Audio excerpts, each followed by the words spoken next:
Welcome to Guiding You Home with Terry Barr.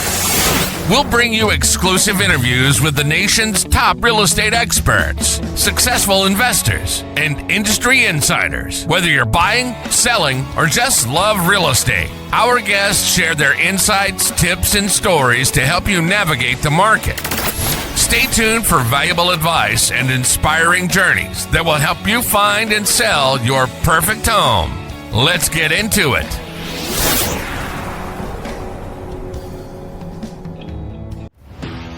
Hi, I'm Terry Barr, and I'm your host of the new podcast, Guiding You Home. Guiding You Home is a podcast that's going to focus on real estate and everything about real estate, from lenders, appraisers, real estate agents, brokers, and company leads, company heads, and the people that are in charge of the real estate community across the country and across the globe. We have a great guest for you today. His name is Michael Altneu. He is the Vice President of Marketing for Coldwell Banker's global luxury brand.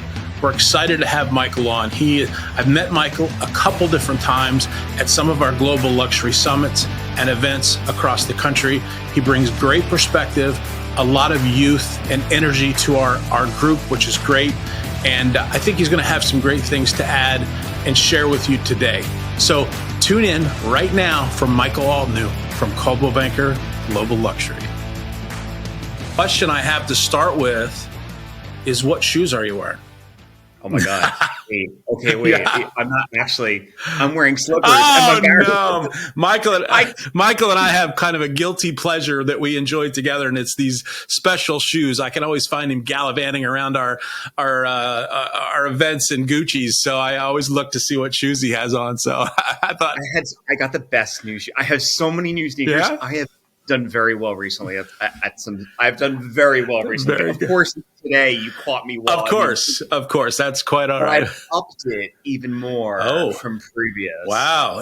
You'll like the new design. But Balenciagas maybe or something. You got the little the Xenia was my new thing. Xenias. Actually. Okay. Yeah, they have these like triple stitch sneakers. Oh, that yeah. I'm obsessed with, and I think I have like 4 colors now. Holy cow. I've not ventured down that way yet. I'm still in the Nike Dunk stage, and I've got 40 or 50 pairs of those, so I enjoy those a lot. But I like shoes and accessories.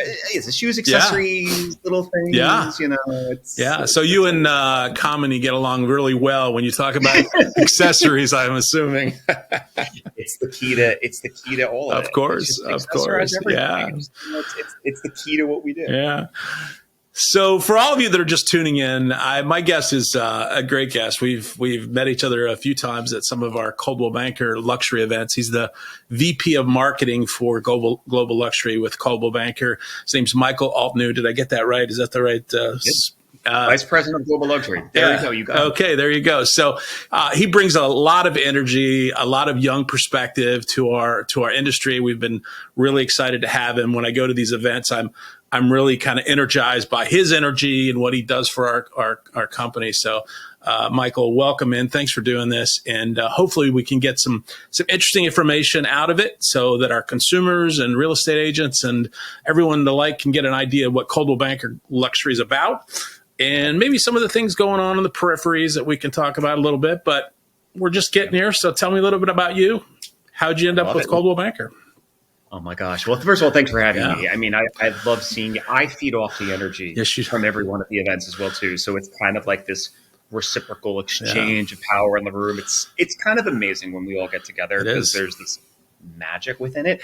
How did I get to Coldwell Banker? All right. Well, you want my story right out of college? Kind of. Yeah. Give me the background.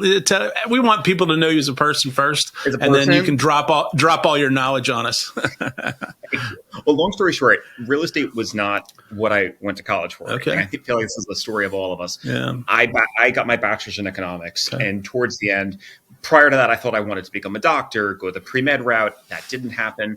I was the guy who was like, get me out and working. Yeah. Like I wanted start doing something. So fresh out of college, my mom, I said to my mom, do you know anyone? Who do you know? I kind of worked the connections and got into real estate that way. Like long story short, I kind of got into it that way. But, you know, a few years ago when I was living in California, this is during the pandemic, this job had opened up. it came up on, I think it was LinkedIn. It said vice president of luxury. And I was like, wow, and a Coldwell banker. And I looked at this and I was like, this is like a job that was made for me. How about this that? is amazing. And I reached out to a friend who knew David. Oh, Marie. yeah. And she connected us, and many, many interviews and presentations later, and a few months later, here we are. That's something else. July 2021. Isn't that real estate in a nutshell, though? You know, nobody gets into it out of college and decides that's what they want to do. But so many people from all kinds of walks of life end up in real estate because it's got a ceiling that's non-existent. If you work hard, you get paid well. It's all about people. It's all about connections. And it seems like that's how you got here, as connections and knowing the right people and having the right credentials. So that's great stuff. It's the love of the hustle too. Yeah. I mean, it's kind of like the love of this, this energy, we all feed off each other. Like I said in the room there, Yeah. It's fun. There's never a dull moment, number one. But you're right. We do not a lot of us, and you'll notice even with a lot of the top agents in our company, it wasn't like their, direct path. It was kind of like, oh, it led me to their through life. It's true. So, yeah. It's so true. That's funny that you say that, because that's part of what I wanted to talk about a little bit. For you, being in a room, you have the ability to bump up against people that are doing millions and millions of dollars in production across the country. And in every case, from what I can see from standing back, I see that you have their respect. And that's such a nice place to be, with all these successful people, that you can have their respect and have really an effect on what they're doing on a day to day. So I applaud you for that, because I certainly respect you, and I enjoy all of your presentations, the energy and everything you bring to it. But it's certainly an interesting industry for sure. It's and by the way, thank you for that. Yeah, this is a business of relationships. Mm-hmm. At the end of the day, this is a relationship business. I talk with others, and I almost say sometimes, like, my job is 80% relationship, 20% work. And then some days it's 100% relationship, 0% work. At the end of the day, I'm so thankful to these people and to this network, because I couldn't do what I do without them. Quite simply, my job doesn't exist without their support and their guidance. So, when I first came to the company, that was something I obviously worked really hard on and wanted to. But, having it, the nice thing too is it's more than just the respect that they give me and I give them. It's that I can go to them and run ideas past them. And they collectively want to help us become the best that we can be. So it's a beautiful relationship. I really am quite lucky in that the overwhelming amount of support for people in this company, specifically on the luxury side, which I deal with, is overwhelming and incredible. Yeah. So I'm very lucky. It's one of the few industries, and maybe that's not a good thing from speaking from other industries, but it is one of the few industries that one feeds off the other. I mean, you have these uber successful salespeople, we'll call them salespeople, and you have a company that they're only designed. I mean, certainly they got to make profit, but they really want to, especially with Coldwell Banker, they want to support their agents. They want to make sure that they're successful at every level. And I know Coldwell Banker spent a lot of time, money, effort, and energy into supporting their agents. And that's one of the things I love about this industry in particular. But Coldwell Banker does a great job of supporting their agents, and I love that. We do, and it's more. And listen, my team is unbelievable. The people I work with are incredible. I will say that the nice thing about what we do, Terry, also is, like you bring up these agents, they're in multiple markets. So I think the ability for us to be able to, take something and see it work across those price points, because the price points in one location are very different from another. Sure. So to see it working in one location, replicated and personalized and individualized, I think that's the nice part. I always say we're global when we need to be, but let's make this personal. I like that. It's a global company, but let's take this and make this a personal experience for agents, for consumers, but have the backing behind it. Well, the other thing about Coldwell Banker, in order for you to be a successful multi-million-dollar producer, you have to have a J in your name. You've got to be a Jill, specifically, whether it's Jill Biggs or the Jills in Florida or, whoever, Jill, J. Jade Mills. I mean, you got to have a J. So. It's a J. And my middle name's Robert. I don't even have a J. So there's not even a J that I can add in. I can't even add a junior. I might add one just to see if it helps. Actually. Add one. We can both do it. I mean, I don't even have a junior. I don't even have is your dad's name Terrier at all? No, you can't even do junior, right? Yeah. We can't even do the JR. I know it. So it's true. There's lots of J's. I never thought about that. It's crazy. Jill, there's a lot of Yeah, it's fantastic. But there is another kind of thread there. And I don't want to put words in their mouth or put, my spin on their history. But, a lot of people get into this business because they're forced into it, whether they have, single moms or moms that are, so busy, but they can spend evenings doing real estate and some other things. And I know in most of those cases, those ladies that I just mentioned, they had similar, not necessarily single moms, but they had similar stories of getting into real estate when it was kind of the only thing that could pay the bills and they could work with their schedule. So tell me about real estate in general from your perspective now that you've been with us 3.5 or 4 years. The people that you see on your journeys are some of those. I mean, I just have to believe a lot of those are stories like that. I keep hearing that over and over again. Almost all of them are like that. Almost all of them are like that, where they got into real estate not thinking it could get to where they are, almost thinking, I think we all have aspirations and dreams to get to that point. Sure. We all do, not thinking it could get to there. But I think a lot of them got into the space kind of seeing what would be. And then I think with each of them, there was this one defining moment. Yeah. There was something that happened and it was whoa, now let me go to the next. There was this, I ask, the names you mentioned, Sure. I've asked Jade, Jill Zeder Group, and I've asked them all. I said, what was that one piece? And they could always point to this one sale, this one buyer, this one listing. And then they use that to kind of catapult into the next piece. But like you said, though, the road was not easy. Right. These are quite unpaved roads, if you want to call it that. This isn't a smooth sailing thing to the top. These are bumps and plateaus and valleys and peaks that they're looking at. And, it's what started off sometimes for some of them are a part-time type engagement turned into, wow, the more I put into this, the more I get back. Right. And putting in more and getting more back and putting in and doing things differently. Because, I look at luxury real estate kind of in this triangle example, lots of agents and listings in the bottom. Right. And as you climb up and up and up and up, the number of listings goes to nothing, but then the amount of agents that want to get there. So it's these differentiating pieces climbing up to the top of that triangle, getting up to that point there.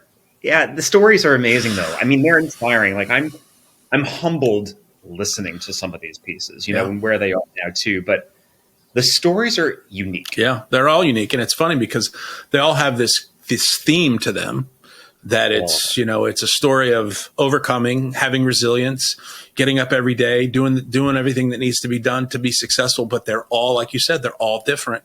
And, Coldwell Banker is trying to bottle that and put that into a formula, and they do it every day. They're always, messing with the formula and putting new things together and making it easier for us to do business. But the bottom line, people have to get up and they have to understand where they're at, what works for them. There's 100 ways to do real estate.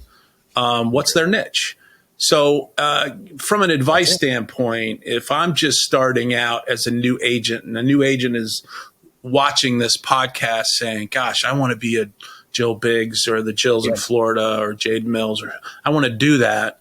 How do I get started? What's your advice being in the thick of that kind of thing? The first thing is know as much as you can in the markets you serve. It doesn't take anything to know all of the comps, to visit the open houses, to be in the room with these people, to talk the same language. Right. The first piece is knowledge on this. Those agents, if I was to tell you, they know every sale, who bought it, why, the reason, where they're from. I mean, these are all the questions. And they pull them up quite quickly. Yeah. Knowledge there's usually no charge to this. It's free. Yeah. It's free. Yeah. But more than that, see all the properties and inventory that you want. I mean, when you become this sphere of knowledge, people go to you because you're this trusted resource. And specifically at the top, it's more than just real estate as well, too. These people are connected and they understand world trends. They understand economic factors. They understand what's happening in the ultra high sphere. If someone's not investing in real estate, where are they investing? Where are these people normally? Where does my sphere need to live? Do I need to be more ingrained in community? Do I need to be more ingrained in charity? There's so many ways to reach these people. But now, like you brought up a very good point, reach them authentically. We all have, and I know everyone's used that term a lot, but I go back to it. Everyone's used authentic. The authentic part is when people come to you and they realize that what you're saying is based on knowledge and information, and you're the right person to guide them there. Right. There's a connection, and you are that person. Now, the other thing I'll say too, though, is I'm all for the hard work, the hustling, the traveling, the events. I think are the most important thing. But the one thing that these agents do, and I will tell you all the way from the top, is that they work hard, but they also take care of themselves. Yeah. So I've seen a lot of people burn out on the way, and it is not an easy road up. And I like to say, you need to be the best you can be. And if you have to put yourself first at the same time. Yeah. If you're a fragment of what you were, because your work, you're not sleeping, none of those things matter. They're not helpful, for sure. Yeah, for sure. They're not. Yeah. It's a tough industry, especially getting up there. There's a lot of people who start this too, who sometimes during the journey, they're like, I'm done. Yeah. And you know what? When people come to me and they say that, I said, give yourself 24 hours. Give yourself 24 hours to vent about losing a deal, vent about something, and then get back into it. Take the time, vent, and then get back into it. But I mean, going back to what you said, the education piece, network. If you know that your region, specifically too, and I don't see enough people doing this. Yeah. If you're in Florida and your feeder markets are Austin, Dallas, and Houston, get those relationships solid.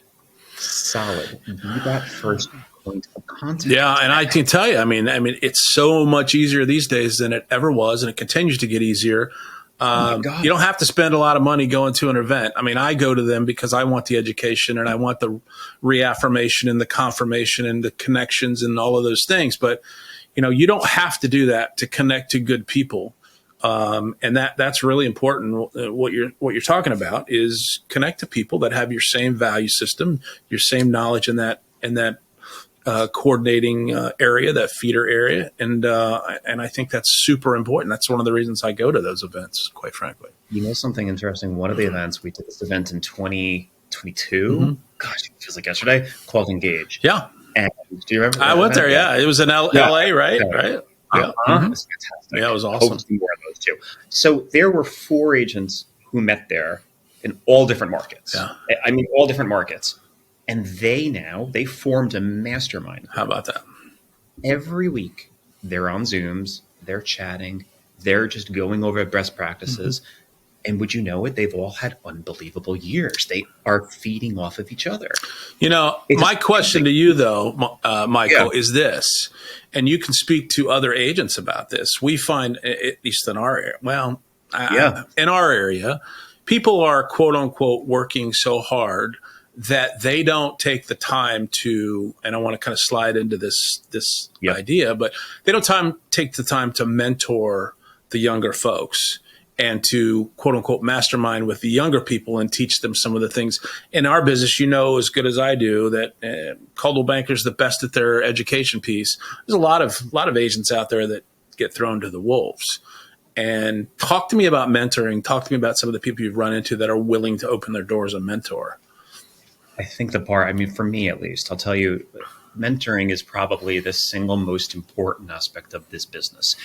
And that's also too, there's one, I think it's the right thing, I think, to do when you take people in. And I think there's also, number one, I think there's a lot you can learn. I think there's always the ability to learn from someone who's brand new in this industry or someone who's been here for a while. In my role, I love hearing from people who are not in this sphere and even mentoring people. Yeah. Because I get to hear some of these newer marketing tactics and things that are happening, and a younger generation. Who is your next buyer? You're hearing from, I say younger, it could be any age you're mentoring someone. I was thinking someone who's younger. Mentoring is incredible. Mentoring to me is a reciprocal relationship. Right. But I think the part too, like where I got to where I am, is because others let me be in the room. Others let me be in the room and just listen to them. And I remember being in meetings back in New York when I was at Douglas Elliman, and I was with these two women, Karen and Susan, and they just said, just come to this meeting and listen. And let me tell you something. From that, it allowed me to go to the next step and the next step and just hear what they were saying. Mentoring, it's vital. It's vital. It's more than education. It's more. There's so much that can be learned from it. And I know you said that, sometimes people don't have enough time and all that. It seems that way, but I see it too. And I always say, you know what? It takes a few minutes out of your day sometimes. It takes, and look what you can get in return. Yeah. That's what we have a mentoring program at our office. We have about 250 agents that work out of our building. And, I'm part of that, and I enjoy that. And I tell all the new people, hey, my door's open anytime you have a question. And I think I get more from that from my side than I give, simply because like you said, new people getting in are talking about technology at a level that I don't. I'm 60 years old. I spend a lot of time trying to figure, all of that stuff out. It took me forever to figure out this studio. It took me a year before I did my first podcast, but nevertheless, I'm trying to stay relevant, if you will. But I think that's important. I think that's important to mentor those around you and to try to help them out. Isn't it cool though to also say though, like for someone to kind of, for you to have a way for just someone comes to you and you think about something, you know what, there is a better way to do something. Yeah. I think just the ability for, that's the nice part with mentoring too, is like, yes, you're teaching them too, but you know what, in the process, at least when I do this, I'm like, you know what, why wouldn't I do something differently because of this? I think that's absolutely cool part. I think you're going backward if you don't. We got a lot of agents. A lot of agents are hanging on instead of trying to stay relevant, and I think you need to continue to try to move forward, and that's important. Consumers will evolve. Yeah, no question. Oh, they are for sure, aren't they? Ooh. Yeah. Oh yes. So, tell me a little bit about what you do for Coldwell Banker and the people that don't know. And tell me what the most rewarding thing about what you do in your position, and maybe a struggle or something that you found more difficult than something that you thought about before you got into this position. It's a great question. So, in a nutshell, this whole company, Coldwell Banker, has a luxury program, which any listing in the top 10% of the markets we serve goes into this program. It's powered by this luxury program. At the same time, there are agents that transact in the luxury sector often that we call luxury property specialists, and they get agent benefits. So my job is managing this program that oversees the listings in the top of our markets, as well as the agents that transact in that sector. Okay. Now, that ranges from all of the materials and syndication and reports and magazines, the things you touch and feel and see online. Now, notably too, I'm in a pretty visible part of this industry. Right. Other counterparts, luxury generally gets more views on things because of the price points. Sure. The rarity of this house. Doesn't matter where you are. Everybody wants to look at a nice house, for sure. That's what it is. So, my role is a little bit all-encompassing. There's an amazing team of people that support this effort regionally. There's an education component. There's marketing. There's public relations. It's operations. Right. There's education. It's kind of a mix of everything, And I work with people around the world, which is amazing. We kind of have this standard across the company. Now, the most rewarding thing for me, I'd say it's twofold.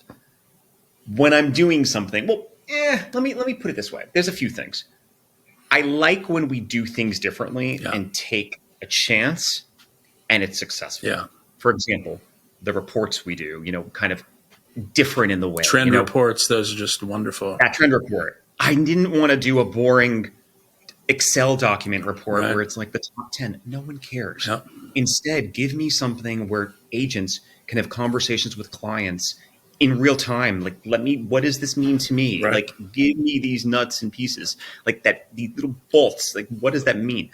The most rewarding piece to me is when people take the tools that I'm able to work on and it makes a difference for what they do. Or when someone comes to me and says, I got this record-breaking sale, or I reached a milestone in my career because of this. Yeah. And how awesome is that? Yeah. Where you're able to make a difference and people take it and they use it. So tell me what differentiates. I use the word us because I'm in that system and I love it. I have nowhere else to go. I have no desire to go anywhere else. Good. I want everybody to come to Coldwell Banker to be special. But what differentiates Coldwell Banker in your eyes and in David's eyes to some of the other leading brokerage houses? I mean, I don't, there's a lot of good companies out there, but what differentiates us when it comes to the luxury side of things? I mean, we do like $180,000 or $80 million a day in luxury sales. It's unbelievable. More. Yeah. It's just over 200 million. Yeah. It's the benefit with us. I always like to say this is we are a global force with local prominence, meaning you can take this company, which we are built 100,000 agents, 40 countries and territories. Yeah. Again, I say you make it as global as you want, and then you make it personal. Yeah. And I think the thing that we also, there's a few things too, like what we do really differently with this luxury designation. I am very, very much, I think this is probably one of the biggest differentiators for us is that we've qualified this network within Coldwell Banker. So, you as a luxury specialist need someone in another location. We've done that hard part for you. These people need to have done the sales to meet the designation and take the course that we put on. And it's qualified by education and transactions, which is powerful. And that's not just in this country. That's global. Yeah. That's global. All the international markets have different criteria for the program that exists in those regions. That's massive. Yeah. Our international people really, and you see them at our events. They are ingrained in what we do. They are ingrained in this. So from a complete competitive standpoint, that's amazing. Now, when it comes down to the day-to-day, the people that power this brand are the best people I've worked with. I'm not saying that. They are the most wonderful people, and I have a blast doing what I do. We've attracted some unbelievable talent in Coldwell Banker, and it just seems to continually feed on itself. And I agree with that 100%. I have so much respect for the leaders we have at the top, but we seem to continue to, everybody moves up and we keep bringing in better talent. Well, there's someone who just joined on the marketing side you'll meet eventually too. His name is Brandon Newman, and he's the vice president of marketing with Coldwell Banker. Okay. He's amazing, and he has a luxury background. So he and I are in lockstep on what we're doing for this program this year. And did he come from a luxury automobile? Yes. Oh, yeah. I did see him speak at the last one. Yes. Yeah. Such a great speaker. So enthusiastic about what we're doing. Really enthusiastic about luxury, and I'm excited about that. He is amazing, and it's the people that power this brand. I also think, too, we're a large brand. Yes, we are. The ability for us to, like with the trend report and things, to kind of be a little bit edgy, to kind of be the first to do things is a really powerful tool, especially in the luxury sector. And this year, what we have planned is going to be amazing for the industry. Well, I can tell you a lot of big companies, when we compete with some of the smaller folks in town, we hear over and over again, you want to be with somebody that really cares. You want to be with a big company, yada, yada, yada. We are luxury with legacy. That's what I always say. We have a legacy that's undeniable. And to be around for 118 or 20 years is just, it's unbelievable. So I think when we preach legacy, it makes a lot of difference to the local area, because we're not just a big company that doesn't care. We're a big company that throws every tool in the toolbox at our discretion to your sale. And I love being able to say that. I love being able to open up my listing presentation and say, this is what you get from us. It's not to badmouth anybody else, but it's not even close. There's also power in being able to say, we've been through this market shift. We'll go through it again, and we've come out on top. Yeah. The ability to say, we've been through it. We've done it. We've succeeded. We're better from it. Yeah. That's massive. So we've done a few things in the past few years as a company, and you've been privy to a couple of them. But we went through COVID. I think we did really well with COVID. We did. That was a global problem, and we stepped up to the bat. Very proactive. The NAR thing. Very proactive there, and I was proud of our company in that situation. We've had the wildfires in LA, your hometown, which has been just heartbreaking and devastating. And yet we were the first to kind of step up and make our presence known there. And even in North Carolina, if not at a corporate level, our agents that care, that have the wherewithal to do something about it. So talk to me about that part of your company and how much that means to you. I know you're all in for LA, and that's your place, your home, your stomping grounds. Yeah, your heart. Tell me about what we are as a corporation, as Coldwell Banker. Tell me about that from your perspective.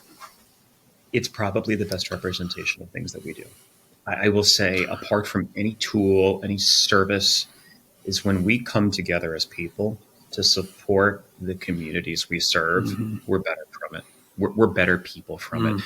What we do together is extraordinary. And, the things I'll also say too, is it's not just the leaders too that are the first to kind of say, what are we doing? It's the agents. It's the agents. Incredible. I can't even tell you how many people came to me and said, when can we get out to LA? When can we help rebuild? What can we do? What more can we do? This is just from the LA example too. I'm living there. Like, what more can I do? Right. That is a beautiful thing. And as a company too, we really, we are involved also in so many organizations as well too. I mean, it's more than just, these disasters that happen, which obviously continually require our involvement, but it's the need to kind of make sure we're part of NAREP and NAREB and the Real Estate Alliance that I go to sponsor, and things in this industry that, addressing housing needs that need to, from certain communities that are just important as a whole. They're vital. And that's something, like you see it, Terry, like with all of us, that we're passionate about. And that's across all of the brands within Anywhere and all of our leaders. But I'm amazed at I'm blown away by the support we get when these things happen. Yeah, it's incredible. And, it's incredible. I wish they never happened in COVID. Yeah, we're not too far out of it. I had COVID a few weeks ago. Yeah, again, I know. Again. But I remember the first time I got it. Yeah. I've had it 3 or 4 times, and I still kind of ponder on that issue sometimes when I'm thinking back on it. But what a time! Yeah. What a time. So, real estate is ever changing. It's changing all the time. If you're not thinking about it, you're falling behind. If you're not changing the way you do things, you're falling behind. And I'll put myself in this category because I did a lot of new builds, and I've done 150 of those, or been part of 150 of those. And the environment for new builds in our area has changed. Developers aren't quite as happy to jump into a big project or give away profit, as they call it, by hiring agents outside. And that's what I was, an outside agent that represented. But real estate's changing all the time. So there are seasoned veterans in our industry that are kind of redesigning their existence. What kind of advice would you give a seasoned agent that's kind of standing back going, I'm evaluating, I need to make some changes? What kind of advice? I know you've only been with us for 4 years, but you are in the midst of success. So tell us what you think from your perspective, from a seasoned veteran standpoint. I would tell them to look at the evolving needs of the luxury consumer and understand how that is changing.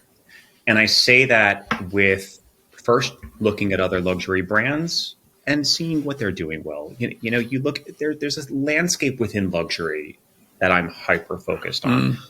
And you look at a brand like Hermes, which I always bring them up. They don't do any advertising, but yet they're the ones who pull the biggest profits compared to other luxury brands. Yeah. That's, but you look at it and it's the prestige of the Birkin bag or any of their bags, and it's earning the right to buy something. Right.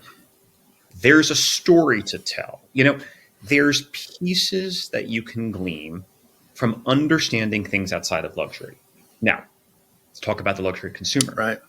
And we also have to talk about AI and the way this will change the industry. But how will a luxury consumer in a year, in maybe 6 months, find you? Will this be? So if someone's stepping back, back to your question, someone's kind of just stepping back, they've done business the way they are, right?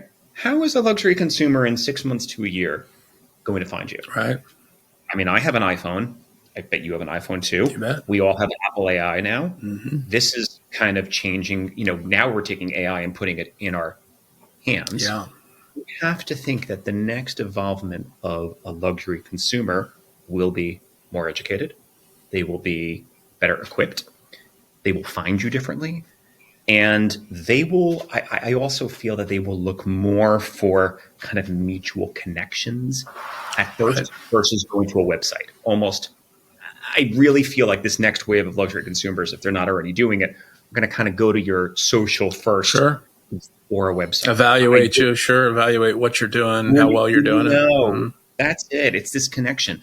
So if someone's standing back and they're kind of just taking a seat back, I would say first, other luxury brands, what can you glean from them that would work well with what you're doing? And then what do you need to do to stay up to date on the next wave of luxury consumers? Yeah, that's good advice. That's very good advice. How do you, Michael, I know that you are busy all the time. I know when I run into you at these events, you're going from one handshake to the next, trying to get a workout in, trying to get breakfast in, for whatever. I mean, you're a busy guy. How do you, and I've seen some of your social where you do take time out for yourself. How do you balance between your work life balance? How do you keep that in view and in focus? I got to get better at it. I'm getting better at it. I got to preach more of what I say. Here's what I've been doing as of late. I mean, I have been working out more, trying to. So I've been doing that part. I've been getting out. I took a trip with my mom in New Jersey, and then I went on my own to the Berkshires recently. I'm trying to kind of, if I'm at a work location, maybe I'll extend it a night or two, and I'll just see friends and sites. I am, though, like setting more boundaries because we all could work all day long. But even in the weekends, I will not look at that Outlook app. I'm just How about that? setting more boundaries in between, and I'm really going to abide by my out of office messages. I got to get better at it, though. I think I got to get better, and I think we all do. Right? Sure. Yeah, for sure. We're so connected. If it's not, it's my Teams app that's going off. It's my Apple Calendar. It's my Outlook. It's my email. It's oh my God, do my taxes. That's something else too. But to do that tomorrow. But I gotta get better at it. I think that I'm doing a little bit better with boundaries. That's good. So one of my questions looking into the future was, okay, where do you see real estate in 5 years? I'm not sure that's a fair question as I think about it. Because 5 years in this world we live in is a long time, and technology is changing every 2 months for the benefit or not. But where do you see real estate trending? And I say real estate, but let's call it luxury real estate, but the real estate market in general. Where do you see real estate in the next, say, year to 2 years? What do you think, personally on that? It's a great question. That's actually the reason why what you said about 5 years. That's why we put out the trend report. Yeah. So funny enough, a while ago we had this report, and then I'll go to your question. Is kind of the data was changing quicker than we could understand. The data was changing too quick. I mean, you guys come out with a mid-year report now too. I mean, that's we have mid-year report now because it's changing too quickly. Right. So it's like you can't. There's no more like looking back at a year to analyze the forward year. I mean, this is happening in it. This episode is brought to you by Terry Barr Real Estate. We specialize in distinctive real estate and proudly serve Pennsylvania, Northern Virginia, and Maryland. Our mission? Guiding families home. Whether you're buying, selling, or investing, our expert team is here to provide personalized service and unmatched expertise. Discover your dream home with Terry Barr Real Estate, where your journey home is a story worth telling.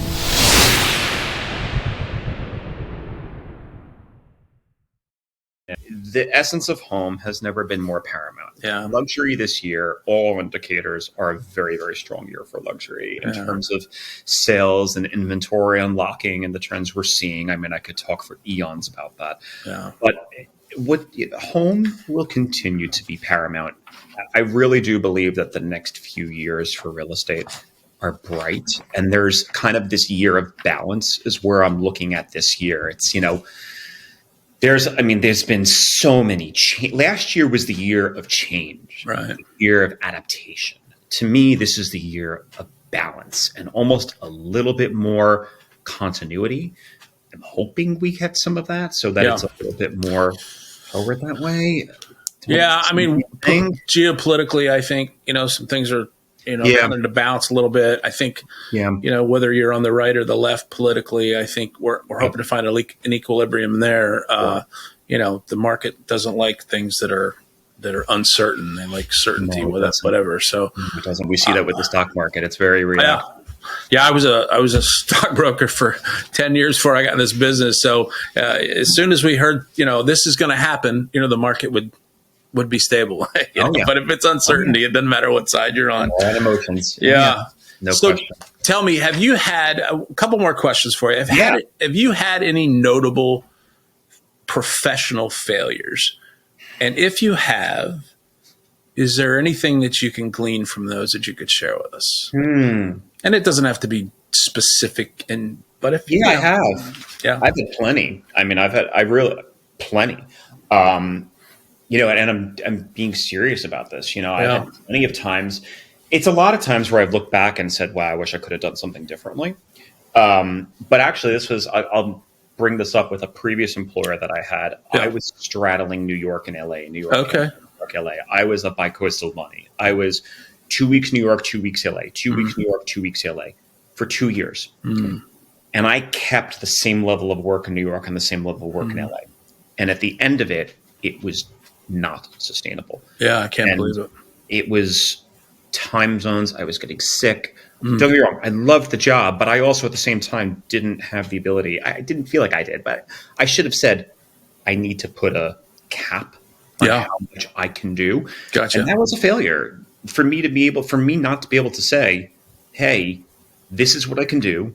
Yeah. Above it, I either need the help or I can't do the work as well as before. Right. If you want me to do this and here and this, and that was me just also wanting to just climb and be that person. So again, it was driven by good intentions, but sure. I think we all are driven by that.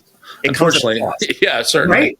And it's like I was living on an airplane, which granted I had some great miles to use for quite some time. Right. All the hotels were like, "Oh, you're back. You you left." But failures, that was one failure. I can point to other things tons of times where I see someone else do something, another company, and I say, you know what, I wish I would have done that first. And I wouldn't know if that's a failure, but actually I take it and it allows me to drive myself to do something better. Yeah, and the reason I ask is we all have those failures. And quite frankly, we learn more from failures than we do success. Always. And so that's always a question I ask is, tell me about something you failed at and you learned from so that we can either learn from it or not do it or find a way through it.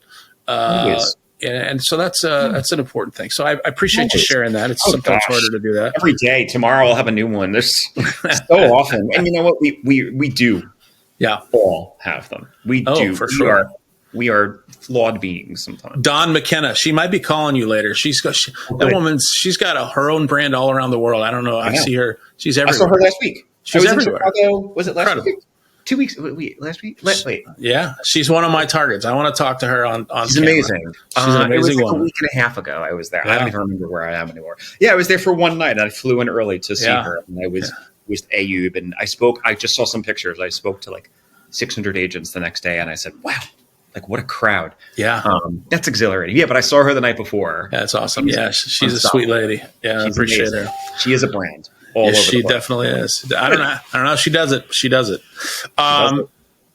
So one last question. Anything. You can speak to this personally or you can speak to this professionally, either way. If you had the attention of the world for 5 minutes and you could say anything you wanted, give any advice you wanted, what would it be? That's a really good question. Well, the attention of the world right now. I think that, how do I answer this without getting emotional? Well, feel free to get emotional, Michael. Right? Fine, yeah. The first thing is, I wish the people we love could be with us forever, because I had a really tough loss this past year. Mm-hmm. I lost my grandma, who she was 95, and she was my world. Mm-hmm. And I look back at her life, and like she was the first person I came out to. She taught me how to drive. Mm-hmm. And I think to myself, if I could just lead life in the way that she led it and just make her proud. And I use that as an example because we work so hard, we do so much, but at the end of the day, spend the time with the people you love. Never look back thinking, should I have, could I have? I lived in California. I was in California for a while. Then I came back to New Jersey for like a little while. And I came back when my grandma got sick.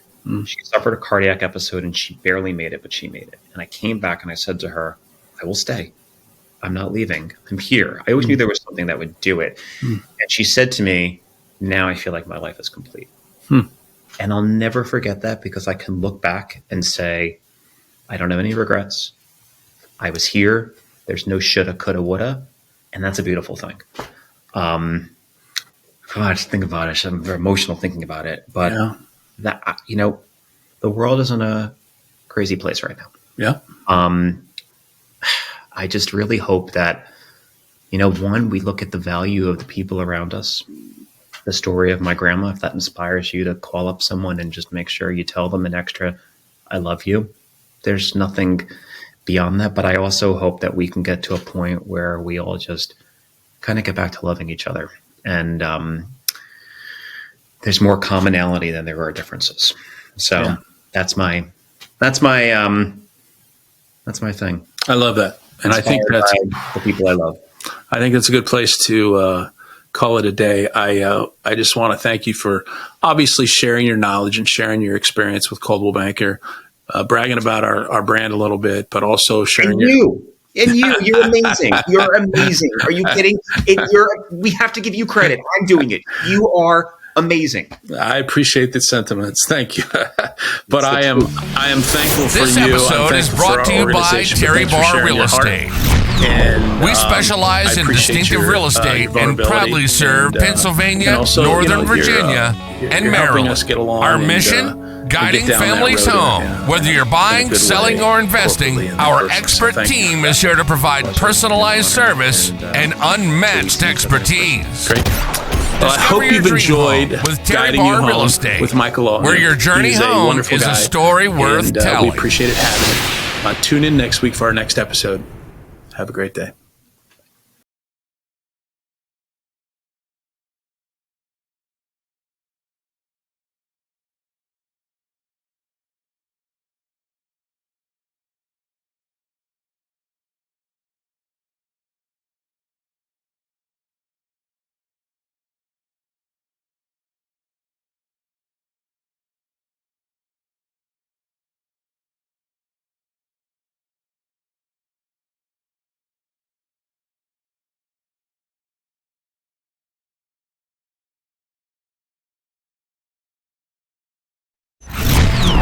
for tuning in to Guiding You Home.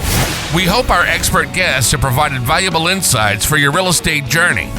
Remember, every home has a story, and we're here to help you write yours. Until next time, happy home hunting.